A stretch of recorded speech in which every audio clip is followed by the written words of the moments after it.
I think if you click this video, you are very familiar with the victim archetype, the type of person who will share multiple problems with you throughout the week, and you'll share multiple solutions with them. And they have the perfect explanation for each and every one of the solutions you give them as to why they can't partake in them and life is against them, doom, gloom, boo-hoo, yada. And it's a constant loop. I'm actually very familiar with this archetype. I've had many friends who were like this, but also I was this archetype for quite some time. And I think if you're somebody who feels this dread and this yearning to get out of this loop where you feel like every single year you're living the same life, nothing is changing, you just have this tension between where you want to be and who you are. Of course, there are a bunch of other things that you need to do to get over this hump that you're in. But I think a big part of getting over the hump and pushing through this one loop so you can go into the proper loop that gives you the life you want is changing your environment. And your environment, yeah, it could be your physical location or whatever, but your environment is actually also the people that you are surrounding yourself by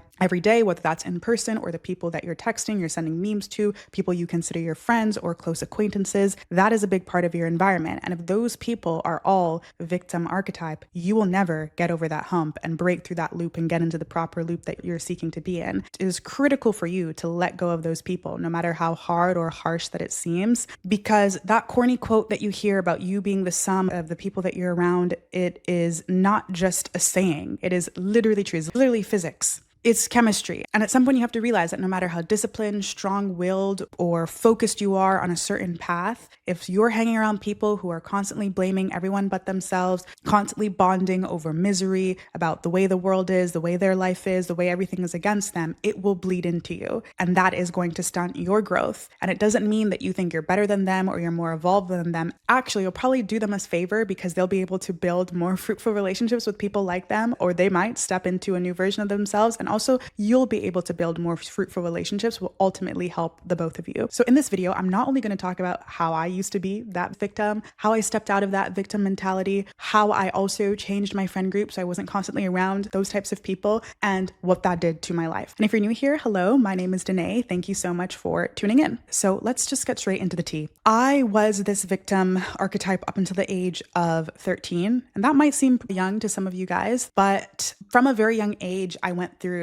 a couple things. I share it in some of my videos here and there. Mom died, dad was in jail, adopted, all the things. And I realized from a very young age, basically as soon as I had consciousness, that people pitied me for that. Whenever I shared that, or even if I didn't share it, elements of it were shown through. Teachers, adults, even just regular friends, just anyone would pity me for it, which then gave me kind of an excuse or a scapegoat in literally any situation. And having that being presented to you from a very young age changes your psychology, because if you're smart, which I was a pretty smart kid, you realize that you can manipulate situations using this thing that people are already giving you a pass for, basically. So yeah, that's what I did. I realized that, and I would use it to my advantage quite often, especially in friendships. And I remember I was either 13 or 14, and I just used my victim pass with a friend in a conversation. I don't remember what it was specifically about, but I remember walking away from that conversation and just having the extreme ick. I never want to do that again. Why did I do that? That doesn't feel right. I don't know what it was, but it was extreme identity shift. I had a little talk with myself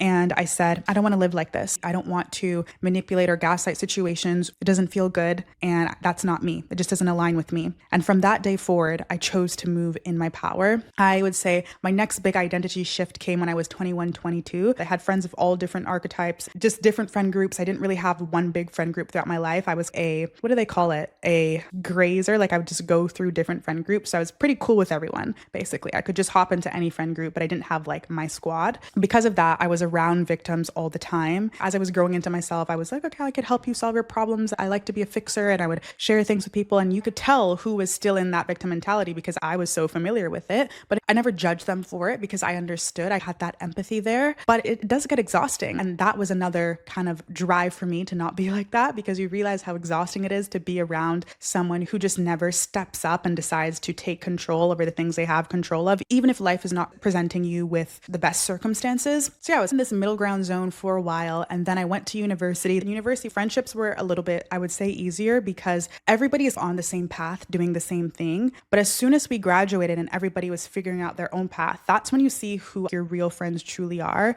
because life starts to life. Some people get married, some people have kids, some people go down traditional corporate path, big jobs that are super demanding. Some people are like me who go down a completely different path. And you have to make a true effort to keep friendships after university. For me, I was going through this real identity shift, and I realized that I had to take radical responsibility over my life to be this adult version of myself that I really wanted to be. So radical responsibility became like this big, important thing in my life in every single situation. I was uncomfortable with almost every aspect of myself, how I looked, how I felt, my financial situation, my mental health, everything. I didn't like it. And before, I didn't really realize how little responsibility I was taking over my circumstances. So that was important to me. Instead of immediately looking at people in my life who didn't have this exact drive or realization, instead of just cutting them all off, what I decided to do was adjust the capacity of those friends. So I didn't just cut off all of the friends that I had just made and spent this amazing time with in the past 4 years. I changed the way I hung out with them. They were friends who I talked to about my relationships, or friends who I talked to about just everyday random life, that kind of thing, or family problems or whatever. And I think that was a really good step because it allowed me also to really see the value that I brought to my friends and the value that they brought to me, and whether we were, quote, true friends. Because I think that when you're forced in certain environments like school,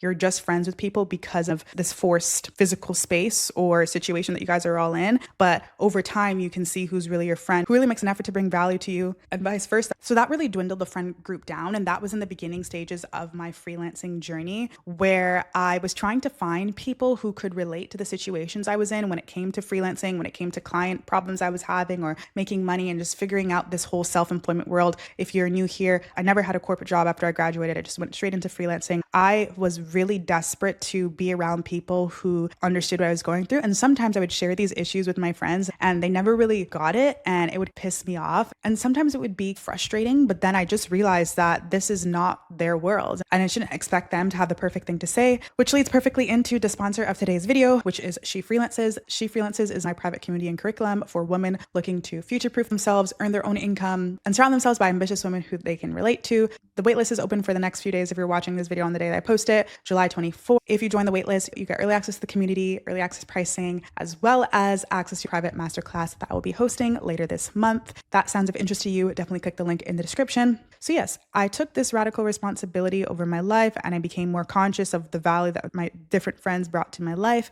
What happened was, because I started to make these drastic changes in my life, okay, not partying anymore. I'm not really watching Netflix anymore. I deleted social media, so I'm not really keeping up with John, Sally, and Jennifer from school. Because of these radical changes that I made, I started to not relate to a lot of people. And there was not much to talk about because it was like, I'm not gossiping about this because I didn't see it. And also I don't really care. I'm not entertaining it. I was really focused on my freelance business. So I was not staying up later every single night on FaceTime and talk about like a random show that everybody was watching because I wanted to get good sleep. So I was going to bed early. Like the little things that I was doing was changing the way that my relationships were. And I started to feel guilt because I'm like, I don't want them to feel like I don't love them. Like I really do love them. But this path that I'm on is really important for me because I feel so good in this journey. But there's just a point where you realize that the more that you begin to align with this version of yourself who's going to break out of that loop that you're stuck in, naturally, the more people will fall off. And that's actually good. As I said in the beginning, it's good because it will allow you to have more fruitful relationships. Over time, it started to not just be a like, oh, we don't really talk anymore. I realized that it had to be a straight cutoff. Like there was really no value anymore. And it was clear. So I made a decision to stop being friends with people who the basis of our friendship was bonding over misery, complaining,